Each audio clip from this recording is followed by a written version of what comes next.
Hello, story lovers. Welcome back to my channel, Madly in Love, part 151.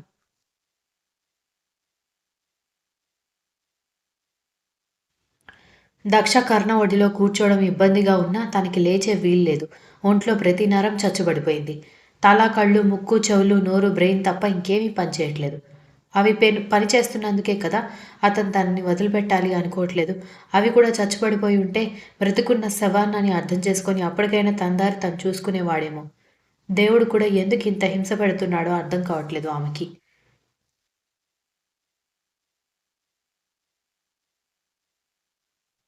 ఆమె చూపు ఎదురుగా ఉన్న జనాల మీద ఉంది కానీ ఆమె మైండ్ ఎక్కడో స్టక్ అయినట్టుగా అతనికి అర్థం కావడంతో, నీ బ్రెయిన్ ఎన్ని సముద్రాలు దాటి వస్తోందని అడగడంతో ఉలిక్కిపడి అతని వైపు చూసేసి, బ్రెయిన్ సముద్రాలు దాటి రావడం ఏంటని అడిగింది అదో రకంగా మొహం పెట్టి.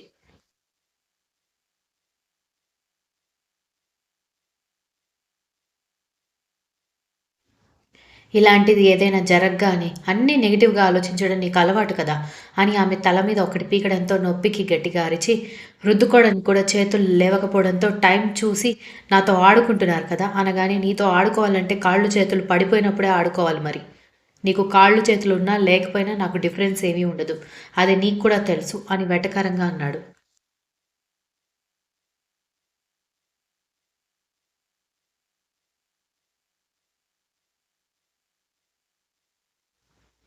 దక్ష ఏడుపు మొహం పెట్టుకుని కూర్చోడంతో వాళ్ళ ముందు నుంచి ఐస్ క్రీం బండి వెళ్తుంటే ఐస్ క్రీం కావాలా అని అడిగేసరికి ఒక్క క్షణం ఆమె కళ్ళు మెరిశాయి కానీ తనంత తానుగా తినడం తనకి వీలు కాదు. అతనితో ఇప్పటికే చేయించుకుంటున్న సేవలకి తను ఇబ్బందితో కుచించుకుపోతుంటే మళ్ళీ ఇప్పుడు ఇంకొక పని అంటే ఆమెకి ఏదోలా ఉండేసరికి లేదు. నాకిప్పుడు ఐస్ క్రీం తినాలని లేదు. దయచేసి ఇంటికి వెళ్ళిపోదామని అంటూ ఉంటే అదేంటి ఏదైనా కుప్పతొట్లో పడేసి వెళ్ళిపోండి అంటావనుకుంటే ఇంటికి వెళ్ళిపోదాం అంటున్నావు అని అడిగాడు వెటకారంగా.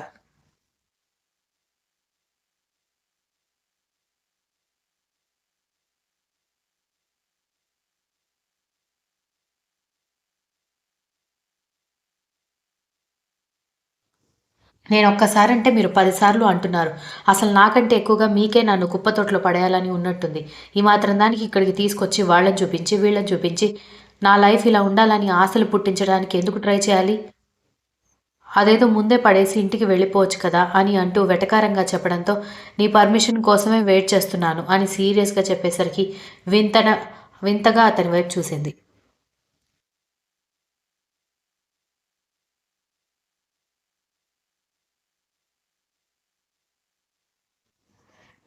ఇంతలో కర్ణ మొబైల్ రింగ్ అయ్యేసరికి ఆమె నడుం చుట్టూ ఉన్న చేతుల్ని అలాగే ఉంచి దగ్గరికి లాక్కుని కాల్ లిఫ్ట్ చేయగానే ఎరా ఎక్కడున్నావు అని విరాట్ అడిగేసరికి నీ మరదల్ని కుప్పతొట్లో పడేయడానికి తీసుకొచ్చాను అని అన్నాడు కర్ణ. దాంతో దక్ష కళ్ళు పెద్దవి చేసి కర్ణ వైపు చూస్తూ ఉంటే ఏంటి అని అడిగాడు విరాట్.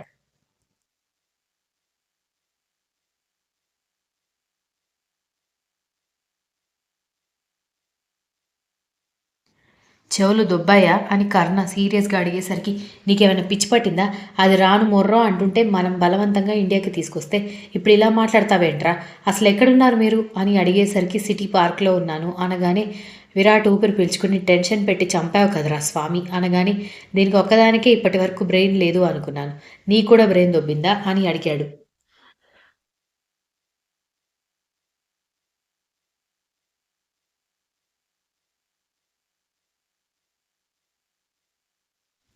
నువ్వు సడన్‌గా అలా చెప్పేసరికి నాకేమీ అర్థం కాలేదురా!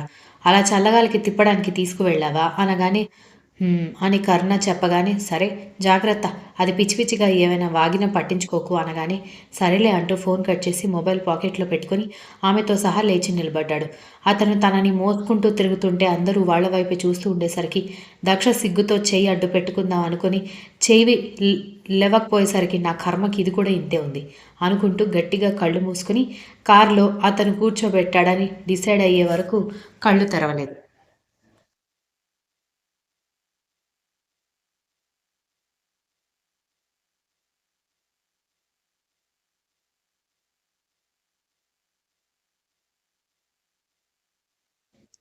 కారులో కూర్చోబెట్టడానికి కళ్ళు తెరిచేలోపు ఆమె పెదాలకి చల్లగా తగిలేసరికి కళ్ళు తెరిచిన ఆమెకి ఐస్ క్రీం ఎదురుగా కనిపించడంతో అతని వైపు కళ్ళు తిప్పి చూస్తూ ఉంటే మెక్కు అన్నాడు సీరియస్గా. నాకు ఐస్ క్రీమ్ తినాలనిపించట్లేదు అని చెప్పాను కదా అనగానే నోరు మూసుకొని తింటావా లేదా అనేసరికి భగవంతుడా ప్రేమతో చేసే పనులకు కూడా కోపమే అనుకుంటూ నెమ్మదిగా అతని చేతిలో ఉన్న ఐస్ క్రీమ్ మొత్తం కంప్లీట్ చేయగాని ఒక్కసారిగా ముందు కొంగి ఆమె పెదాలని అందుకొని గాఢంగా ముద్దాడి వదిలేసి సో స్వీట్ బేబీ అని చెప్పి డ్రైవింగ్ మీద కాన్సన్ట్రేట్ చేయడంతో దక్ష కర్ణ వైపు అయోమయంగా చూస్తూ ఉండిపోయింది.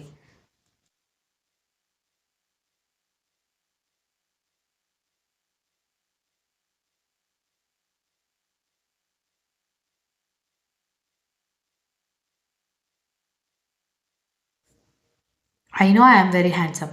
అలా మింగేసేలా చూడాల్సిన అవసరం లేదు అనగానే నేను అందుకు చూడట్లేదు అనేసరికి మరెందుకు చూస్తున్నావు అని కళ్ళు ఎగరేసి అడగడంతో మీరిప్పుడు నన్ను ముద్దు పెట్టుకోవడానికి ఐస్ క్రీమ్ తినిపించారా అనగానే నీకేమైనా డౌటా టాబ్లెట్స్ వేసుకుని వేసుకుని చేదెక్కిపోయాయి కొంచెం స్వీట్నెస్ యాడ్ చేద్దామని ఐస్ క్రీమ్ తినిపించాను అనగానే ప్రపంచంలో ఏ ప్రేమికుడు ఇలా మాట్లాడ్డు అని అంది విసుగ్గా.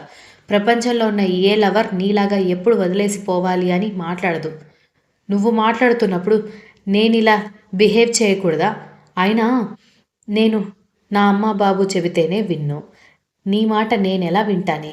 నాకు నేనే మోరార్క్ అని నీకు తెలీదా? అనగానే తెలుసు. ఎందుకు తెలీదు? మీరనుకున్నది చేస్తారే గాని అవతల వాళ్ళ బాధ పట్టించుకోరు కదా! అనగానే కర్ణ సూటిగా దక్ష వైపు చూసేసరికి ఆమె అతని వైపు సూటిగా చూసే ధైర్యం చేయలేకపోయింది.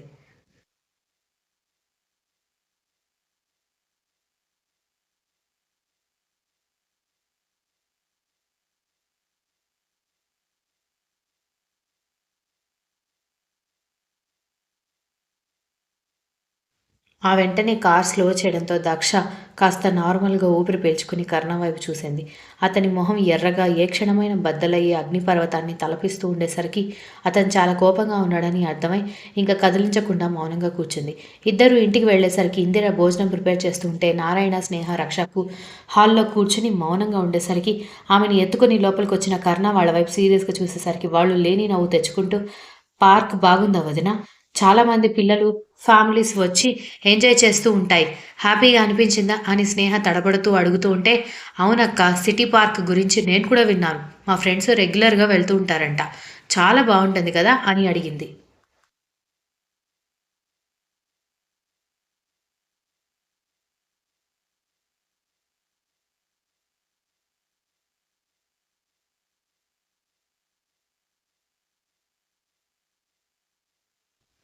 మీరు సిటీ పార్కుకి వెళ్తున్నారని తెలిస్తే నేను కూడా వచ్చేవాడిని కదా తల్లి. అల్లుడు గారు నిన్ను ఎత్తుకొని తీసుకెళ్తుంటే ఏదైనా హాస్పిటల్‌కి తీసుకువెళ్తున్నారనుకున్నాను. పార్క్ అని చెప్తే నేను కూడా వచ్చేవాడిని కదా! ఈసారి నేను కూడా వస్తానని నారాయణ కూడా నవ్వుతూ మాట్లాడుతూ ఉంటే, నేను వెళ్ళడమే దండగ అంటే మీరందరూ ఎక్కడికి? ఒకవేళ మీ అందరికీ వెళ్ళాలనిపిస్తే మీరు సెపరేట్‌గా వెళ్ళండి. నేను ఇంకోసారి ఎక్కడికి వెళ్ళట్లేదు అని దక్ష సీరియస్‌గా చెప్పేసరికి ఆమెని కొట్టేలా చూశాడు కర్ణ.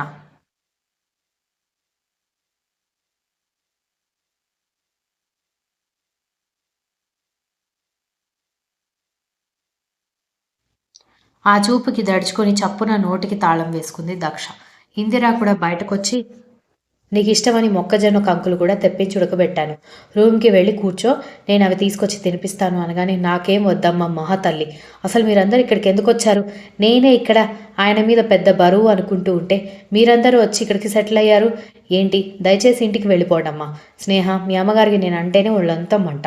ఇప్పుడు నువ్వు నా కోసం ఇక్కడికొచ్చావంటే ఆవిడకి ఇంకా కోపమొస్తుంది. దయచేసి నువ్వు కూడా ఇక్కడికి రావద్దు అనగానే, వాళ్ళని వెళ్ళిపోమని చెప్పడానికి నీకేం రైట్స్ ఉన్నాయని తెగ వాగుతున్నావు అని కర్ణ అడిగేసరికి బిత్తరపోయి అతని వైపు చూసింది.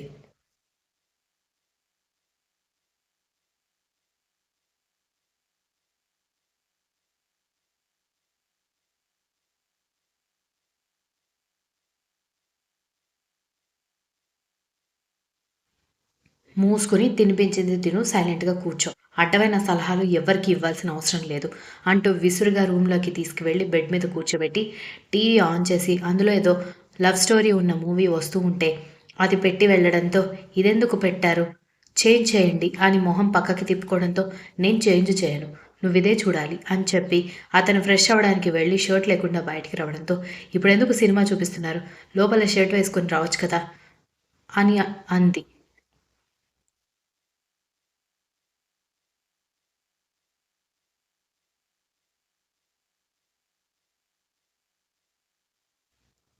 ఇది నా బెడ్రూమ్.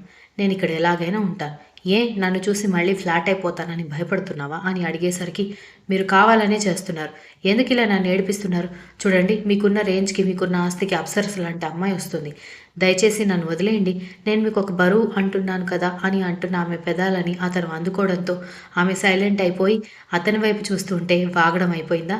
ఇంకొకసారి నువ్విలాంటి వాగడం స్టార్ట్ చేశావంటే నేనిదే చేస్తాను అనగానే కళ్ళు రెపరెపలాడించింది.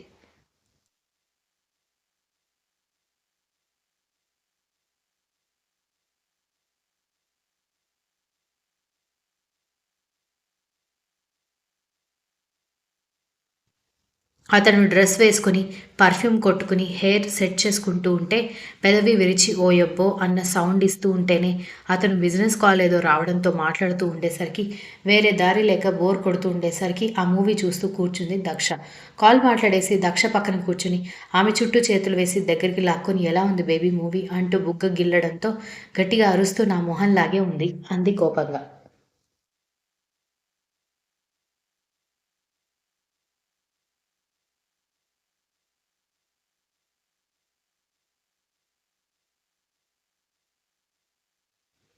అయితే సూపర్‌గా ఉందన్నమాట అనగానే దక్షకి ఒక్కసారిగా సిగ్గు, నవ్వు ఒకేసారి వచ్చినా అది కనపడకుండా మేనేజ్ చేస్తూ ఉంటే, ఆమెని చూసి సైడ్ స్మైల్ ఇచ్చి ఆమె ఒడిలో పడుకోవడంతో "ఏం చేస్తున్నారు? నా కాళ్ళు చేతులు కదలట్లేదు అని తెలుసు కదా!" అనగానే ఆమె డిప్ప మీద ఒక దెబ్బ వేసి, "ముందు నువ్వు ఆ ఫీలింగ్ వదిలేయ్ ఈడియట్" అని అరిచాడు. "ఎందుకు వదిలేయాలి? అదే నిజం కదా! నేను వదిలేసినంత మాత్రాన నిజాలు మారతాయా?" అనగానే కోపంగా చూస్తూ మరొక దెబ్బ డిప్ప మీద వేయబోతుంటే కళ్ళు మూసుకొని చేతులు మొహానికి అడ్డుపెట్టుకోవడానికి ట్రై చేసింది కానీ ఆమె వల్ల కాలేదు.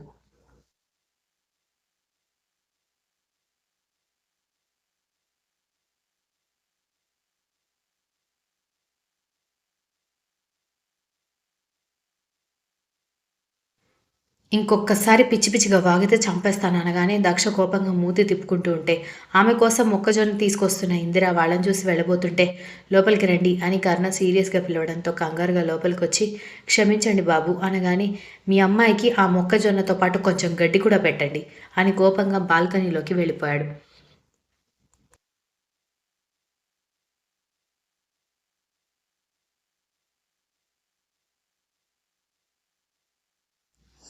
కర్ణ బాల్కనీకి వెళ్ళిపోవడంతో మళ్ళీ ఏం వాగావే అబ్బాయి నీకోసం అంత తాపత్రయపడుతుంటే నువ్విలా ప్రవర్తించడం కరెక్ట్ కాదు అనగానే ఎవరు తాపత్రయపడమని అడిగారమ్మా నేను అడిగానా నా కోసం తాపత్రయపడమని అనగానే చిన్నగా మాట్లాడు అల్లుడు గారు వింటే కోపం వస్తుంది అనగానే వింటే వినని ఆయన ముందే చాలాసార్లు అన్నానులే అని అంది దక్ష.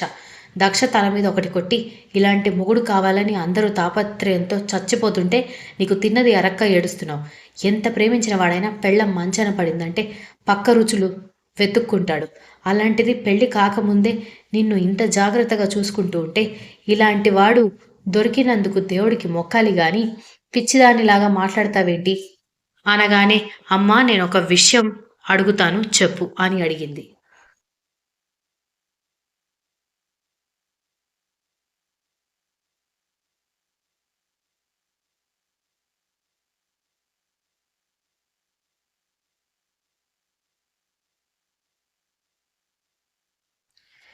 నేను ఆయనకి దూరం అవుతాను అని అడగడం తప్ప ఇంకేమైనా అడుగు అనగానే, ఇప్పుడు నేను బాగానే ఉన్నాననుకో. ఇదివరకులాగా నాకు నాలాగే కాళ్ళు చేతులు పడిపోయిన వాడికి ఇచ్చి పెళ్లి చేసేవాళ్ళా? ఒకవేళ కర్ణగారు నా జీవితంలోకి రాకపోయుంటే అనగానే ఇందిర నోట మాట రానట్టుగా ఉండిపోయింది. చెప్పమ్మా! ఒకవేళ నాలాంటి పరిస్థితుల్లో ఉన్నవాడు పెళ్లి సంబంధానికొస్తే నన్నిచ్చి పెళ్లి చేస్తారా? అనగానే ఇప్పుడు అవన్నీ ఎందుకే నోరు మూసుకొని తిను అంటూ ఉంటే నువ్వు ముందు నేను అడిగిన దానికి సమాధానం చెప్పు అనగానే ఎలా చేస్తానే? అతను బయటికి వెళ్ళాలి, సంపాదించాలి, నిన్ను పోషించాలి. ఇవన్నీ చేయలేని వాడికి నిన్నెలా ఇచ్చి పెళ్లి చేస్తాం? అనగానే సేమ్ భార్యకు కూడా వర్తిస్తుంది కదా! భర్తకి వండి పెట్టాలి, తిండి పెట్టాలి, కాపురం చేయాలి. ఇవన్నీ చేయలేని నేను ఆయనకి బరువుగా ఎలా ఉంటానమ్మా? అది స్వార్థమే కదా! అంది.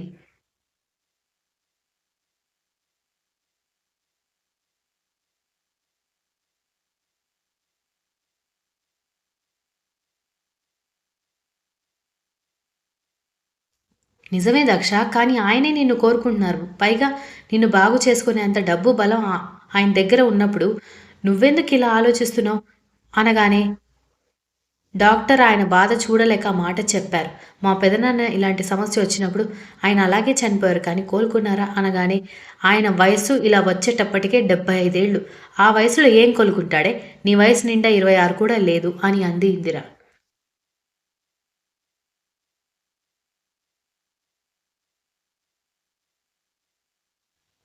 నువ్వేమైనా చెప్పమ్మా. తెలిసి తెలిసి నా పరిస్థితి ఇలా ఉన్నప్పుడు కూడా నేను ఆయనకి భార్యగా, బరువుగా ఉండలేను అని తల తిప్పి చూసేసరికి కర్ణ చేతులు కట్టుకొని, ఇంకా చెప్పు అన్నట్టుగా చూస్తూ ఉంటే నోరు మూసుకొని దిక్కులు చూస్తూ ఉండేసరికి ఇందిర కర్ణని గమనించి అక్కడి నుంచి వెళ్ళిపోయింది. కర్ణ మెల్లగా దగ్గరకొస్తుంటే, దగ్గరికి రావద్దు అనేసరికి ఇందాకే చెప్పాను కదా! ఇలా వాగితే నేనేం చేస్తాను అని కళ్ళు ఎగరేశాడు.